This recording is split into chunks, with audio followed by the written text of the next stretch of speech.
Hey y'all, JamiThatsMe here. Welcome back to the channel. Listen, we're about to go ahead and hop on into a video. So let us just check it out. All right. It is body cam is messy. So make sure you're liking and you're subscribing to the channel. Now let us go ahead and hop right on into it, honey. Come on! Can y'all please help us? He can't breathe! I know something was in his mouth. Boom. I'm like, babe, he choking. What's this? This was in his throat. Ooh, I tried. what's in There's this? nothing I could do. On June 25, 2022, in Cleveland, Ohio, a chaotic 911 call summons paramedics to the home of an unresponsive 13-week-old infant. But when a 13? troubling discovery is made, investigators begin to question the circumstances, raising the unsettling possibility that what happened may have been no accident. It's okay. I bet you I'm gonna win this. Watch this. The following is based on official police records, and the footage has never been seen before. At 7:37 a.m., emergency dispatchers answer a frantic plea for help. Can y'all please help us? Okay, excuse me, sir. What's the address of the emergency? What? Cleveland? Okay, sorry. Take a deep breath. Can y'all please hurry? Sir. Okay, tell me exactly what happened. I don't know your number. Okay, hello? Can someone tell me what happened? Hello? Go crazy. I'm sure it's cold. Hello? He can't breathe. He can't breathe. What the Oh, f*** is he wow. He's laughing? going crazy. I'm gonna have Jesus. Okay, can I speak to Please one say person? Can I somebody. speak to one person? A woman takes control of the call, finally getting vital information to the dispatcher. Person. Father banged on our door and he said his son stopped breathing. Okay, can you sit down? Can you just stay on the phone so I can talk to one person so I can get this help started? Yes. Are you with the patient now? Yes, we just woke And up. how old is sir, ma'am? 3 months. The dispatcher assures her that help is on the way, but with precious seconds slipping by, getting aid to the baby before paramedics arrive is critical. Okay, listen, ma'am. I don't know what they need to do about 911 calls, y'all. I understand they want to get as much information as they can. But at what point, for the people that work in 911 dispatching, at what point do they send out the officers? As soon as you fucking call? Or do they have to identify that it's an emergency first before they send the officers out? You know what I'm saying? When somebody gets on the phone and they're forensic, send somebody damn out. Like, I don't know, somebody, like, girl, and I understand it's like, it's just a series of questions they typically ask. I know they're trying to get as much information as possible. Some of those 911 calls have been helpful in incriminating people and, helping with getting folks charged and stuff. And I get that, but this is irritating me just a bit.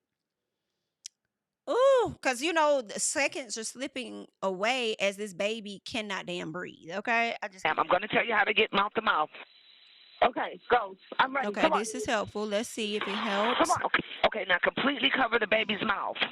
Completely cover it. His mouth and nose with your mouth. Then I want you to blow 2 puffs of air into his lungs, about 1 second each, cover, just not enough like- to make I'm the thinking chest smothered. rise with each breath, okay? Yeah. Now, did you feel the air going in and out? Yes. At 7:46 a.m., paramedics finally reach the scene, 9 minutes after the call began. The 13-week-old baby is rushed to the Metro Health Hospital, but it's too late. The tragedy becomes far No. more disturbing when an alarming discovery is made during life-saving efforts, leading to an urgent call to police. That is so Hi, sad. Jana, Social Work Metro Health Medical Center. I'm calling to notify requesting police homicide, probably, for a baby death. EMS may have already called, but just in case, I need to make sure that it was called in. A quick check of her records finds no earlier notification to police. Why didn't they call us? It's a 13-week-old. I'll be honest with you, I don't know the babe. I wonder why. Did EMS pick the baby up? Yeah. Now, will you guys notify homicide? You know what? Are we calling this a violent death? No. Well, we don't know. Undetermined. Okay. What does she mean? Why didn't they call us? Like, BLTCH, you talking about who didn't call you? You talking about the police station, the hospital, EMS? Who was supposed to call? The parents when somebody did call? The heartbreaking screams of the infant's parents, 18-year-old Travion Hughes Sr. and 18-year-old Asiana McEwen, can be heard in the background of the call.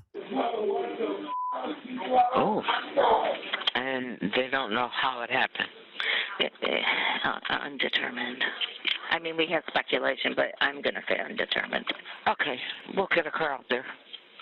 Okay. All right. Probably sooner than later. They're going. They're who? They're going over here. They're going what? They're going crazy over here. Well, who's there? Is it Mom, Dad? Cleveland police respond urgently and make their way to the nurses' station, where hospital staff reveal the cause of their alarm and the reason homicide detectives have been requested. What's this? This was in his throat. Okay. What is that? Suspect foul play or anything like that? I don't think a 3-month-old's gonna willingly shove that in their mouth. What is that? A baby like. A baby wipe? Wow. A 3-month-old is put. I don't see that. Yeah, did the mama kill or did somebody else kill this baby? You know? Yeah. The daddy did sound too frantic. He sound very passionate. Like if something happened to my baby, like oh God, I'm fucking lose it. Like so, I want to believe that it's not the dad. But let's keep going. Is that evidence?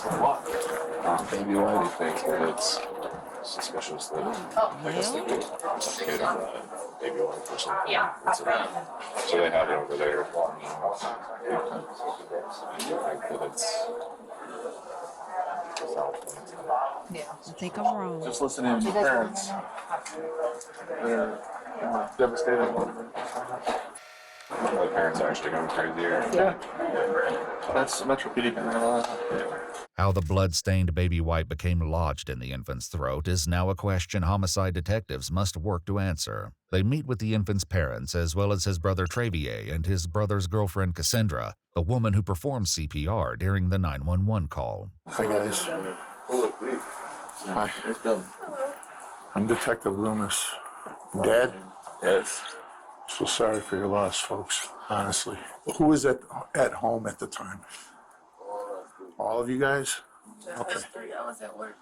You were at work? Okay. Investigators meet with Travion and Daciana separately in an effort to understand more about what happened with their son this morning. So, when you left for work this morning, was the baby sleeping? No, he was up. He was up? I woke up and then I checked on that. It's like I do it every morning. I wake up and check on him because he sleeps right next to me in his bassinet. So I look on him. He was in the bassinet next to you? Mm-hmm. Okay. And he was up just staring. So I picked him up and I was just holding him and kissing him. And then I had put him down and started getting ready for work. After leaving for work, Travion was left to care for the baby. Not long after she left, the infant began to cry. When he was crying, I made him a bottle, and he'll choke himself like he greedy. He'll be Good choking. eater. You feel me? Good eater? So I'll be pulling it out of his mouth, get him pick him up, burp him, send him back down, let him drink again. I keep burping him because he'll keep doing it. He's premature, so I always did it constantly for him, and I set the little wipe under his neck because when it's dripping down, you know how milk smells. Sometimes did he call and say the baby was choking? I was already on the flight. Before the baby was choking and everything, I was already on the phone with him. It was around 7. I don't know the precise time because I'm a DSP. I take care of older people with disabilities. So I was taking care of him, but I had my AirPod in, so I was listening to him. We was talking and everything. He was like, okay, I'm finna step out the room real quick. He went to go step out the room, and it got quiet. I didn't hear nothing. Then he came back in the room and was like, the baby choking, the baby choking. I know something was in his mouth. Boom. After I'm trying to go down deep into it, I'm like, babe, he choking. Jesus, so I'm trying to get this out of his mouth. I'm constantly doing it, but it's not working. So I'm overly panicking. He then explains that when his efforts to remove the obstruction weren't working, he ran to get help from Travier and Cassandra. My big brother grabbed him, rushed to the kitchen, set him down on the countertop in the kitchen, doing this. So you feel me? We see nothing. What we doing is working, so we called the ambulance. Who calls 911? His girl, my sister. I call her my sister. Yeah, she calling the ambulance, telling them to rush here. Like, please hurry up. Please, can y'all hurry? Rush, please. Can you feel me? Then y'all was taking like over 20, 30 minutes, so we just waited. It's still sitting here, and he's constantly, you feel me, like getting this little move, and I see it's not in his throat no more. It felt like it was lodged right here. when I was trying to go in here to his neck to get it out, he closing his mouth. He don't want me in his, like, you feel me? Like, he don't want me in his mouth. He closing it. You feel me? And that's what's made me hard for me to go in there because my hands are so thick. Well, you can feel it in there. You just couldn't get a grab on it. Get on it. You feel me? Because it was too slippery. I'm confused that why was it a wipe under his mouth versus a bib?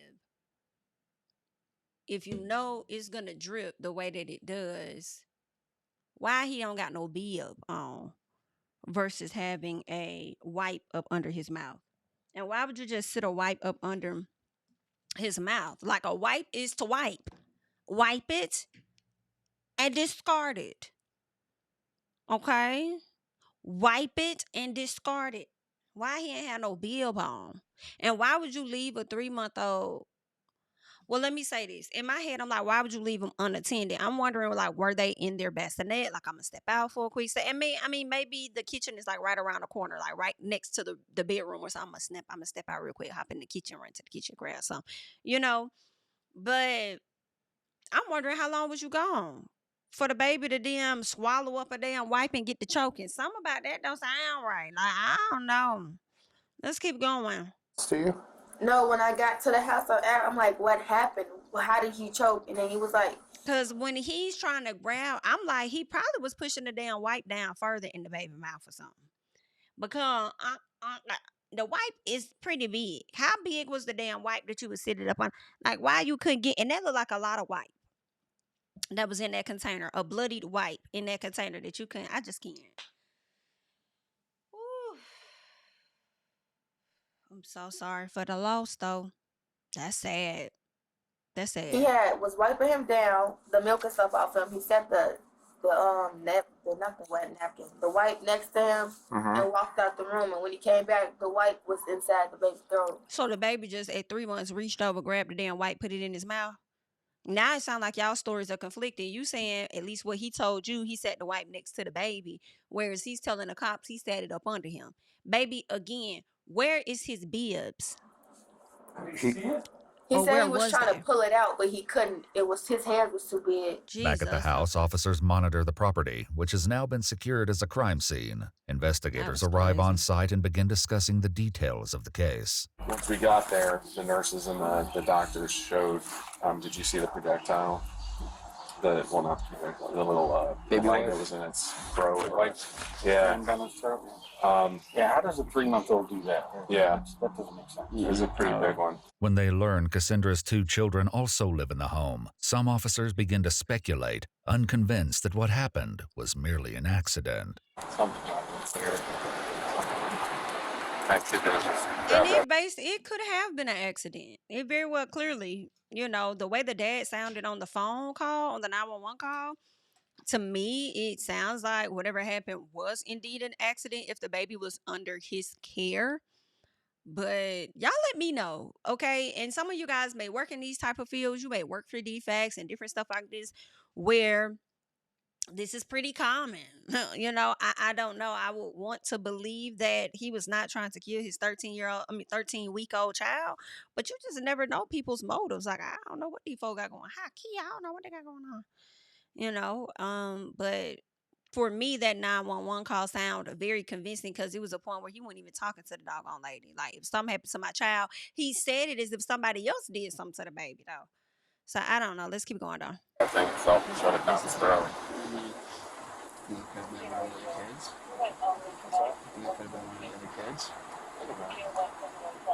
Maybe the kid was crying and the kid just, the mom was being... Were you tired of hearing the baby cry? Wasn't going and soothing the child, so the kid just I can't sleep, so I'm just going to shut it up, One of the other kids goes in there and shuts it down in there.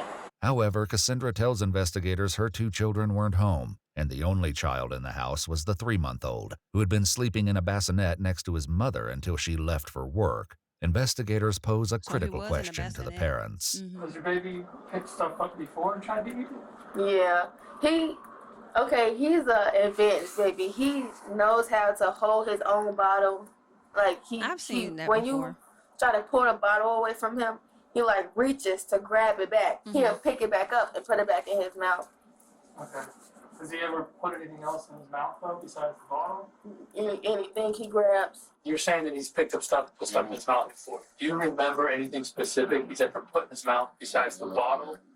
Think he's ever picked something up? Candy. But see, and okay, even with that, with 3 months old wanting to just grab stuff because they will try. I mean, hell, they'll put they'll put their mouth on your face like they don't care. Okay, so and they'll get a grip on stuff. But even with that, unfortunately for this guy, the baby was still under your care. That's like a child going to a daycare facility and something happening under a teacher's watch. Like the baby was still under your care. So I really, really hate that happen. I mean, it's really sad. Oh my God, to carry a baby for 9 months, be so invested, so excited, so happy, get your child, and then they're gone after like 3 months. That's sad as hell. But he was. It sounds like he may have been a bit negligent to me because as I'm listening more to the story, and we're talking about a wipe. Now, he probably could have tried to put a bib in his mouth. Maybe he could have even tried to smother himself with the bib, potentially. I don't, different things can happen, but a wipe, though, and you know that your child is a child that puts and takes anything and put it in their mouth. When you say these things, that's how they're looking at it. That's the information that will be held and used against you in the court of law, okay? You said the baby will take and put anything in its mouth. Well, with you knowing that, you negligently put a wipe under the baby's mouth. You and the baby mom are confirming that you left the baby alone for a split second. That, you see what I'm saying? thing, like no matter what it is, he'll put it in his mouth. Yeah. You know, like I don't mind explaining like the sock. He'll do anything. Literally, anything he sees, you think is cool. He'll even suck on your. Within reach. The reasons why he shouldn't even talk to nobody without an attorney. He can reach around and he can grab stuff. Yeah. And he even Because suck this on was you used like, against you, no, I'm sure. like that sound look gay, but no, he'll even suck on your nose type. Yeah, bro. You think it's That cool. sound a little gay, no homo. That's okay. Yeah. Paramedics quickly arrived after the 911 call was placed, but once on scene, they said they were not notified that the 13-week-old boy had an obstruction in his throat by anyone at the scene, including Travion, his brother Travier, or Cassandra. Did you tell them that thing went down? Now, here's the thing. That's going to probably go against them or win against him in court. But my thing was, hell, they told the damn, now, one, my question is, were they asked? Two, I think sometimes when people call 911 and they asking all these damn questions, they assume that the information is being relayed over to EMS, because it sounds like the guy said something when he was in his child's throat, can't breathe, he's choking. So obviously he got some in his damn mouth. I feel like I don't know. I mean, I'm wondering if I don't know. Throat. Yeah, they knew about all that. They knew everything. No, yeah, we told them that too, but I'm talking about my brother and sister. They knew too, and they was trying to help. Did they tell them that on the phone? I don't know. Like, sir, the man when this was going on, I was I mean, we'll get a too tape. busy raging, crying, jumping there where I panicking. Travion insists the infant was still breathing when paramedics arrived. They told me they was able to get out, like he was still moving. Is what I'm saying. Yeah, but you can move. You still have some air in your body, like oxygen in your blood. I can't take it. Okay. Oh my So it could have been like a So you don't think they killed my baby? Oh no, they'll contact you Okay. when the funeral home can come pick him up. The medical examiner's office would later determine the infant's cause of death to be asphyxia by choking. Doubt still lingers over how it got in the infant's mouth, as well as why paramedics weren't informed of the obstruction. This brings both Cassandra and Travion back for an interrogation, where investigators seek to find the truth. When he came to the door, what did he say to you? He said that the baby's choking, help. Okay. Did he say what he was choking on? A wipe. Did he actually tell you that at that point in time? Yes, he said that he was choking on a wipe. But we didn't see anything. We didn't see the wipe. I'm looking, like, my biggest thing was calling 911. I know we needed to start compression. Sure. His mouth was so small, so then as I'm on the phone 911, I took the step back, like you said, I'm doing the CPR, the compressions and everything, and it seemed like he, I thought was getting air and keep going because he didn't, and then it was nothing. The question came up during the 911 call as the dispatcher attempted to guide her through performing CPR. Okay, kneel next to the baby and look in his mouth for food or vomit. Is there anything in his mouth? No. At the house when we talked, you didn't mention the word baby wipe to me at all. Yes, I did. Well, yeah, you didn't. And we were recorded. Okay. On the 911 call, nobody mentioned baby wipe. When the EMTs got there, nobody mentioned baby wipe. However, at the very start of the 911 call, a male's voice can be heard shouting that something was in the infant's mouth. EMS, what's the address of the emergency? How the f*** is he gonna go? How did he get it in his mouth? Come on! Still, paramedics Now you said they over were here- never informed when they arrived. Now he definitely sound convincing to me. And then as you get into more of the details, some of that changes. But you asking how did he get it in his mouth as if you didn't sit it up there up under his damn mouth, knowing that this is a child that grabs onto anything to put it in his mouth. He told me and us 1,000 times that he was choking on a baby. He told you how come no one told 911 that? So it was never said on the 911, like, or I want to hear it because I know that they were screaming that he was choking on a baby. Nobody mentioned it to the EMTs. Don't you think when a paramedic gets there that someone should say he has a baby wipe in his mouth? Do you understand if you would have been there and all the screaming going on? I literally was trying to get to the baby. So if you heard, I'm like, compressions, counting. Right. I tried to save that baby, and there was nothing I could do. Nothing you could have done. There's nothing. There's nothing anyone could have done. When investigators bring up something she said back at the crime scene, it leads to frustration from Cassandra. What was the blood that you talked about seeing? Where was the blood at? I didn't see any blood. I never said that. No, I did not. During their initial walkthrough of the crime scene, Cassandra mentioned what she was told by Travion. He said that he changed his diaper, was washing, like wiped him up and everything, and that he had just like a little scratch or something on his neck from cutting himself, and then one like on the side of his mouth. And he said he went to like wipe up just the blood and everything, and he said he walked away just for a couple of seconds, and this is the outcome of that. I never said I saw. You said you saw him wiping blood off. No, I didn't say I saw. I said he. Stop. Don't do that. Because in a second, please come on. No. You might have meant Okay. that. Okay. That's what you said. Okay. Don't do that. He told me because I just feel like you're attacked. See, at this point, I would have told the officer, you know what? I have no more further. I have nothing else to say. We can talk when I have an attorney. I have nothing else to say. We can talk when I have an attorney, child. Do what y'all gonna do. Because I know I didn't do shit. I ain't kill no child. I ain't do nothing. You over here coming against me about a damn baby wipe, whatever the case is. Okay? Whether it was said specifically, not said, something was in the damn baby's throat. I have nothing else to say. I ain't do shit. So talk to me. Like, good luck on solving your case. Because you can't get me. Because I ain't do shit. All I did was help. You can't get... I would have shut that shit down so quick. I don't have to talk to you. It's a privilege to have a conversation with me right now. Because I ain't do shit to you. Yeah, I would have wrapped that up. Yeah, because I feel like... Because I'm telling you... I've known you for how long? Like, you coming at me or her like she's the suspect. Like, are you fucking okay? Like, no, sir. No, sir. A long time, and I feel like you keep trying to tell me what I'm saying, and I'm telling you what I'm saying. Getting nowhere with Cassandra, investigators wrap up the interview, hoping Travion might provide the clarity she didn't. He's left alone for a few moments, where he entertains himself while waiting for investigators. This is how we do. This is how we do. I'm sure the camera's still in there. Yes, it is. Detectives sit down with Travion once again, but his interview begins with less cooperation than the first and quickly hits a wall. I know it sucks, but we got to kind of figure out what happened here. Because we got a bunch of questions, okay? So, but before we ask the questions, we're going to give you your Miranda warnings, okay? I know, but I'm not speaking without my lawyer. Okay. Well, that's fine.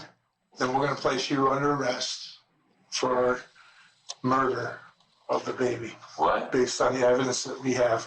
This ain't no evidence. This ain't like that. Okay. Stand up and put your hands behind you. Why am I getting arrested for? Murder. I just told you murder your baby. Why ain't stuffing no Now, rag behind? I do think the charges should change in my personal, or should have changed. I don't think it should have been murder, because in my personal, I don't think that he intentionally killed his child, right? But what I do believe is that he was being negligent with his child. And maybe, whatever charge relates to that situation. But they will definitely have to prove that he actually murdered his fucking kid. But what intent is, because with murder has to become an intent. So what is the intent behind it? When you may have witnesses that can speak to how he showed up as a father, whether it was for the children before this baby, or whether, because I don't know if he has other children. I thought they did. Maybe they were her kids, not sure. But yeah, but these are just my thoughts. What? I'm not Opportunity to explain how that rag got dumped in the show. What? But you don't want to do that, so you just didn't have a sheet. We've talked to doctors. We've talked to the medical examiner. We've talked to doing everything. Yes. Yeah, we're doing all that. Yes. Okay. I understand everything you're saying. Yes. And every single one of those people talks that there's no way that a 13-week-old baby picked up a rag, this is my son, balled it up, and put it in his mouth. I know he ain't bald. Oh, I'm not asking any questions. All right. Just as the detective makes his exit, his passing comment strikes a nerve. Good luck. All right, good luck. So, officer, come here. Come sit. Come. Now, what you saying good luck for? I said good luck with your defense, with your case. Okay. All right? And I mean that. I hope that you can pull it off. Pull what off, officer? Like this the last officer. Getting out of this. The officer being extremely condescending and anal as fuck. Charges. But you saying pull it off like it's the last officer. You said very, very clearly that you tried to pull that rag out of that baby's mouth. They don't got when I went in the room, my baby mom was on the phone the whole time. But again, this is why I think this should be taught to everybody. Okay, and it's easier said than done. And I never want to ever find myself in any of these situations of the people that we watch try. I do think logic does go out the window, but the moment any type of thing happened, I feel like even for Cassandra, who had nothing to do with this but help, I have nothing to say to you unless I'm speaking to you with an attorney.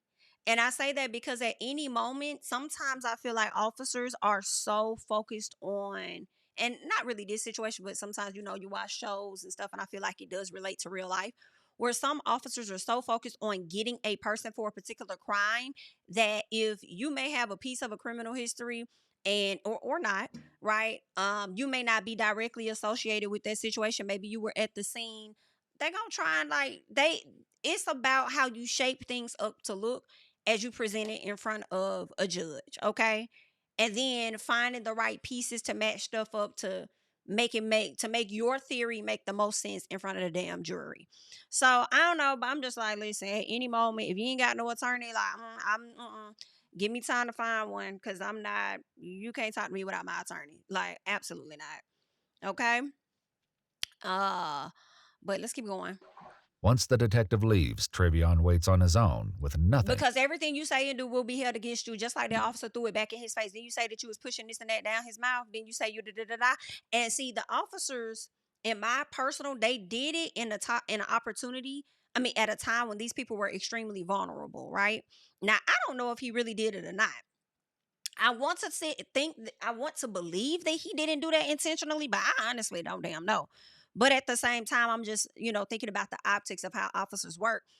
When this was committed, they made sure they talked to you in your most vulnerable state where you're ready to and if you don't got nobody there that may be in the legal field, or somebody there that may be in support, like, yo, we gonna hold off on the questioning right now because this family is grieving. They don't have time to talk to y'all right now. They pulled them off into separate rooms once they were able to get them to calm down over the passing of the child after the immediate shock hit them.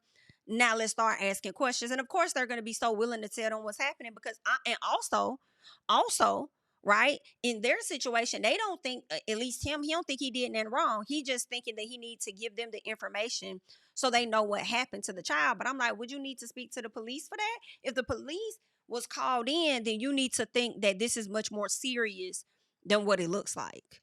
Oh, but you know, that's just, I'm on the outside looking in, not being in But the his situation. thoughts. Boy, what the? Do I look like some sick individual to any of y'all? It's okay. I bet you I'm gonna win this. Watch this. Getting justice for my son. Arresting an innocent boy. Murder. What? You sick white people. Mm-mm. Boy, I swear to God, I hate racist people. Boy, they so racist. Now, if I was white people could be so cruel. Boy, what the? Officers return and arrest 18-year-old Travion Hughes Sr., who was later charged with murder, involuntary manslaughter, and 2 counts of endangering He sure children. was. He sure was. I'm looking at the same website that is reporting the same thing. Okay. 1 count of murder, involuntary manslaughter, and 2 counts of child endangering. And let me tell you something. At 18, and looking at the setup of the home, and I'm judging him based on the optics in my personal, they were not able to financially afford a really good attorney, which is why those charges did not dumb down from 1 count of murder, involuntary manslaughter, and 2 counts of child endangerment. Like, whether the kids were in the home or not, but I think they said they had kids. I don't know if the kids were there. Maybe the kids were there, which is why he got those child endangerment charges. Because what they did was they added additional charges to make sure they get you for something. Even if you found not guilty on murder or whatever, what about involuntary manslaughter? Oh, okay, what about y'all? We gonna get him on something, right? And again, I don't know if he did it or not, but we do know that he was found guilty based on the evidence that was presented. And I just feel like there are, in my personal, for me, and a lot of people don't like to think about stuff like, I'm just thinking about different cases that we may have talked about. And when you're so focused on having a one-sided opinion, you're unable to see how reasonable doubt can be created in situations as to why some people may have gotten off, right?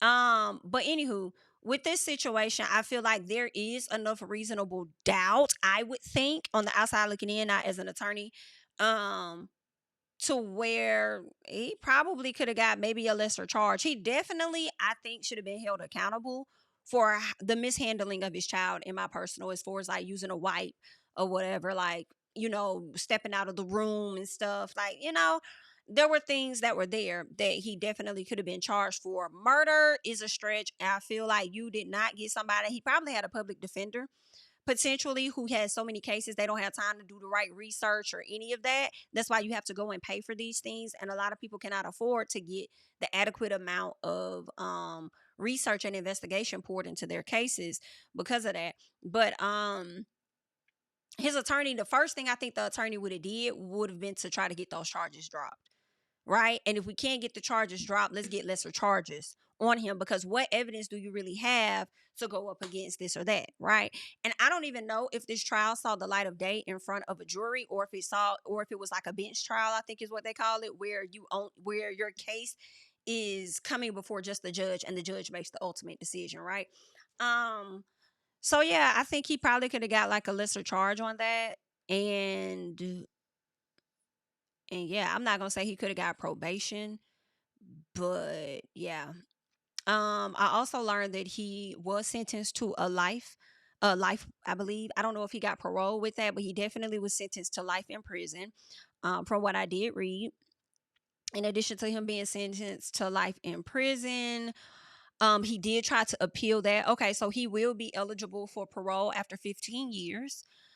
Baby, that's sad. That's tragic. But you're 21. You still got a lot of, by the time you get out, you're going to be in your mid 30s, right? It's going to suck for you, but hopefully you would have gotten a trade or figure out something while you were in prison in an effort to come out to be a better man. And you still, if you do right while you're in there, you still could potentially come out and have a better life. I don't know, and learn something from this for sure.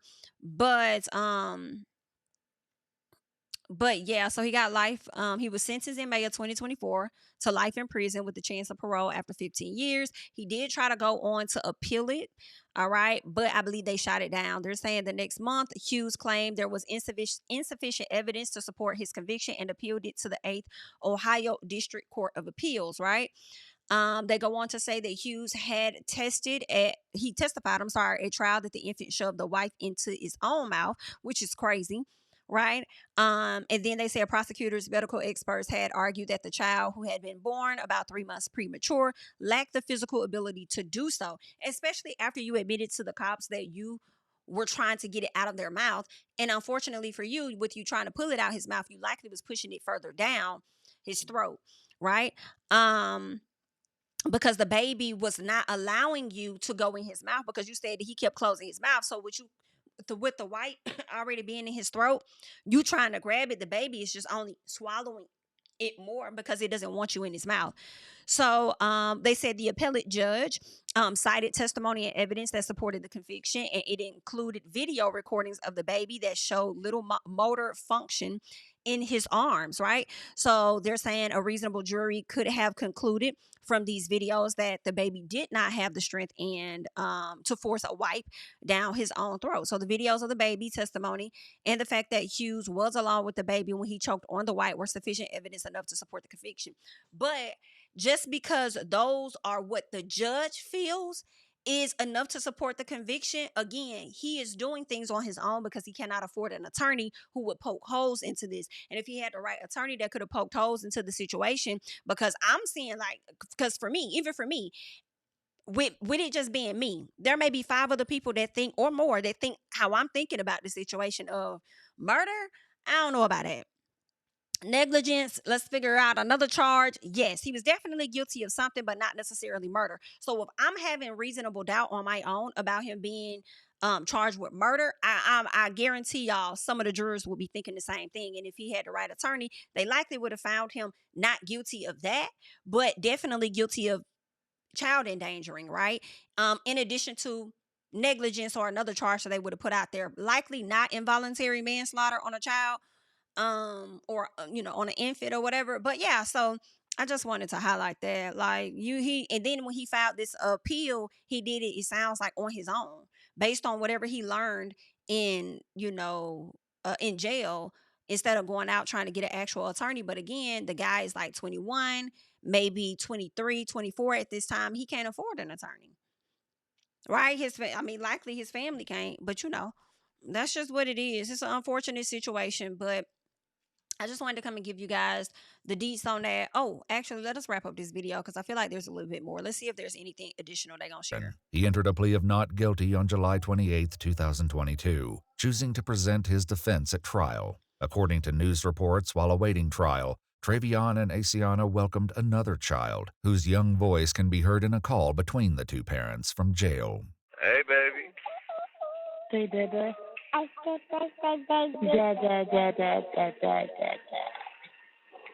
Miracle. Hey, Daddy. Hey, Daddy, baby. Daddy. Stop abusing me. My baby, my baby. Babe, let her hit you. What the hell? Don't have her cry. Let her hit me. Let her hit you. I am. Like no baby. She can hit me all the she want to hit. Listen, for me, okay, yes, it's very possible he could have unalived his child. Again, for me, y'all feel how y'all choose to feel. I don't think he did that intentionally. And you were given another chance to be a dad to this baby girl. So hopefully for you, you could maintain a relationship with your child from where you are and be able to have a good relationship with her once you get out after 15 years. And yeah, you were given another chance, and I don't even know if he can appeal again after already appealing, once he's probably able to afford an attorney, if that, or do further research on his own. But I don't think they had enough evidence, in my opinion, to charge him with that. But that's how I feel. I'm not changing it. Look, you feel away for Granny? My baby can slap me if she wants to. During Travion's trial, which began on May 22, 2024, Asiana testified that she was on FaceTime with Travion at the time of the incident and that she saw him pick up the baby and run out of the room after screaming that he was choking. Tests of the baby wipe revealed the infant's DNA was present, but there was no trace of Travion's. However, while both parents told investigators the infant would regularly grab things and put them in his mouth, a forensic pathologist with the Cuyahoga County Medical Examiner's Office testified that a 13-week-old doesn't have the dexterity and ability to force a wipe to the back of their throat, arguing it had to have been placed there intentionally. Ultimately, the jury found Travion guilty. The baby's mother defended Travion during a court hearing, telling the judge he was making a mistake. Travion was sentenced to life in prison with the possibility of parole after 15 years. An appeal was later filed, arguing that there wasn't enough evidence to prove Travion forced a baby wipe down his son's throat. The appeals court rejected the claims and upheld his conviction.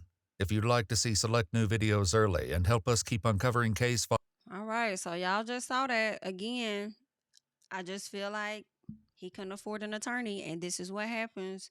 And you know, sometimes people can't afford an attorney, and the attorney just isn't good, okay? So this is where we are. All right. Yeah, y'all leave y'all thoughts and comments down below. The video was much longer than I wanted it to be. I'm Jami, that's me. Like, comment, subscribe, and I'll catch you guys in the next one, honey. Bye. Yeah, tell him I preach to the choir. Stand with my feet to the fire. Give all the glory to God. Stand in the midst of these haters, I'm silent, nobody can stop me. Just gotta check in my notification, them numbers hit like it's a proxy. Cashed out at the ATM, and the ATL, they done made a gym. I've been kicking doors like the ATL, got them trying to clone me like Agent Smith. Game time, I invaded gym, high elevated, I can face the rim. Putting shots up, I got laser focus, about to take it over, I'm Invader Zim. On a trip to Florida like it's A&M. Who that nigga, man, they say I'm him. Spit the truth, never wasting film, I can feel it.